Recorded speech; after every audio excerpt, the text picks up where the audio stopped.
धुवा पत्तेल हुने गरी फु फु दाउरा जस्तो फुक्नै नपार्ने केटो ग्यासको व्यवस्था गर्न कुजो दुनियाँलाई देखाइन्छ। चप्पल कता हो? भिनाजु छिट्टै आउनु है। एकछिन पका। त्यहाँ म नआउन्जेल घरमा केही पकाउने होइन नि। जे खाइन्छ ग्यासमा पकाएर मात्रै खाइन्छ, बुझ्यो? संसार विचित्र भनेको यही हो क्या। बुद्धि बिग्रेपछि कस्तो के लाग्छ र? यस्तो महँगोमा त्यस्तो ग्यास बालेर हुन्छ र? गोबर ग्यास राखे भए पनि हुन्थ्यो नि। हेर न त्यहाँ बोल्या तना गोबर ग्यास त्यसै हुन्छ? गोबर ग्यास राख्नलाई गोबर चाहिएन? गोबर आउनलाई भैँसी चाहियो। भैँसी पाल्ने कसैको हुती छैन, सबै अल्छीका पाटे छन्। कहाँबाट आउँछ गोबर?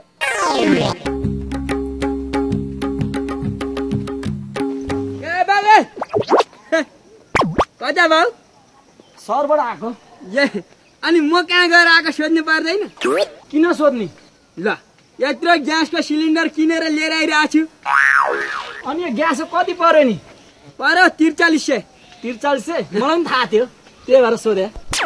ल लागि जान्ने भएर बोल्छ। दाउरा पकाएर खाने होला, अनि के थाहा हुन्छ ग्यास?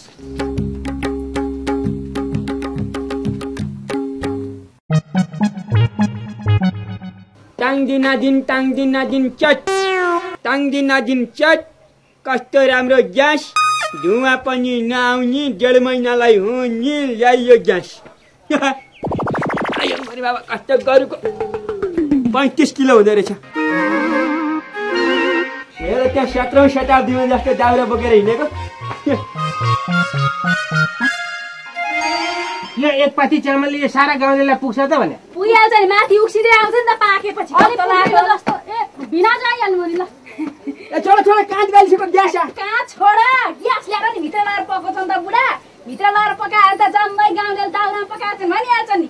सबैलाई थाहा दिनु पर्दैन? उहाँ बाहिर राखेर ग्यासमा पकाउने क्या बुढा। यता उहाँ चुलो छ। ए हो बिस्तारै भिनाजु आउ भिनाजु। हो त नि, गाउँले सबैले बसेर हेर कहीँ लोग्ने मान्छेले पकाएको खाना नि मिठो हुन्छ। बतासले हान्छ भनेर यो दुईतिर यत्रो ढुङ्गा राखेर बतासै नछिर्ने बनाइसक्यो। ल ग्यास राखेर सल्काइहाल त यहाँ।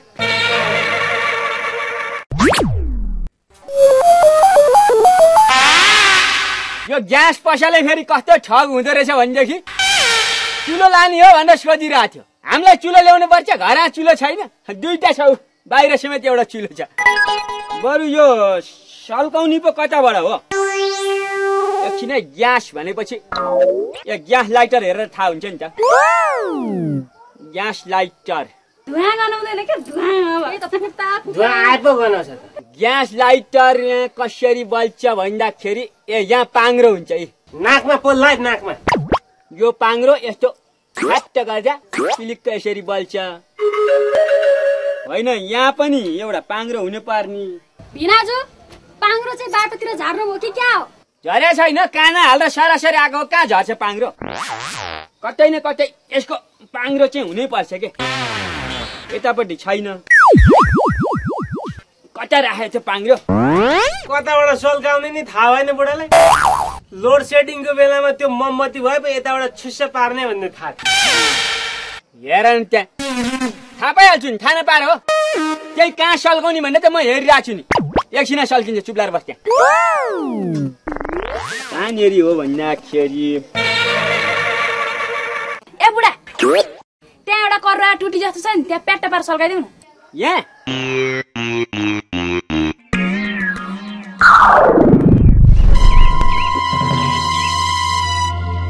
बोल्यो त, नजाने कुरा त नबोल्नु नि। प्याच्चा बिचा हेर्दै छु नि जान्ने मान्छेले। ए यसो हुन सक्छ। ल के भन्दाखेरि अब ढोड खर बाल्यो भने के हुन्छ? छिट्टै सल्किन्छ, भरेर बल्छ, 5 मिनटमा निभिहाल्छ। अब यो भने चाहिँ 1.5 महिना पुग्छ अरे। भनेपछि यो त अग्राखको काठ जस्तो भयो। अब अग्राखको काठ त सल्किनलाई त टाइम लाग्छ नि। त्यो भएर यो सल्किन टाइम लाग्छ, सल्केपछि 1.5 महिना निम्दैन है।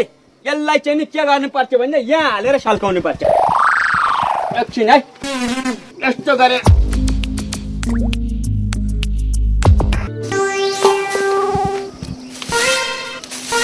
यस्तो गरेर सल्काउनु पर्छ के। त्यो अग्राखको मुडो सल्काउनलाई त खरहरू के हाल्नु पर्छ पर्दैन? त्यसो गरी यसलाई चाहिँ सबै चिज यसरी खाने है त्यसो गरेपछि अब ठ्याक्क सल्काएपछि त औराको मुडो सल्क्यो 33 त भएको मान्छे हो नि त नि हल्का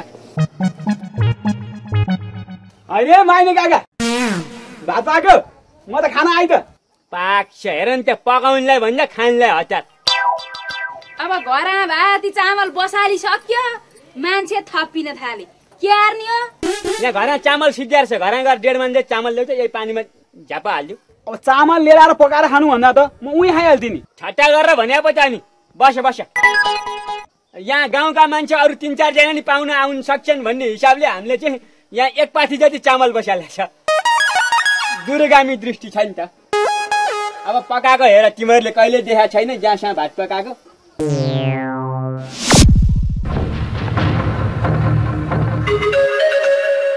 ल अब सल्क्यो अब मुइयालाई ढुक्क भयो दाउरा खोज्ने जान नि पाइँदैन धुवा पच्चल हुने गरी फुकिरहन नि पार्दैन 1.5 महिना जतिलाई ढुक्क आनन्द बलिरहन्छ केही जान निमो भने यहाँ यतापट्टि एउटा टुटी जस्तो छ नि यस्तो त्यहाँनिरबाट फुक्ने रहेछ के यो साँच्ची त ग्यासमा त चाँडै पो पाक्छ त ल तरकारी सरकारी ठिक पारेर त्यो बसालिहाल्नुपर्छ मिठा बनाउनु है तरकारी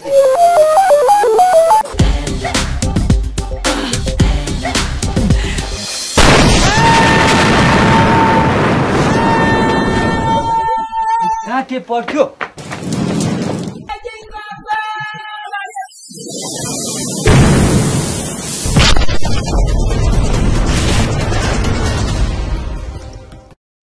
ताङ्गी नागिन चट कस्तो लाग्यो ग्यास धुवा नआउँदो रहेछ होइन ग्यास भन्दा त दाउरै ठिक रहेछ जे गरे नि सुख छैन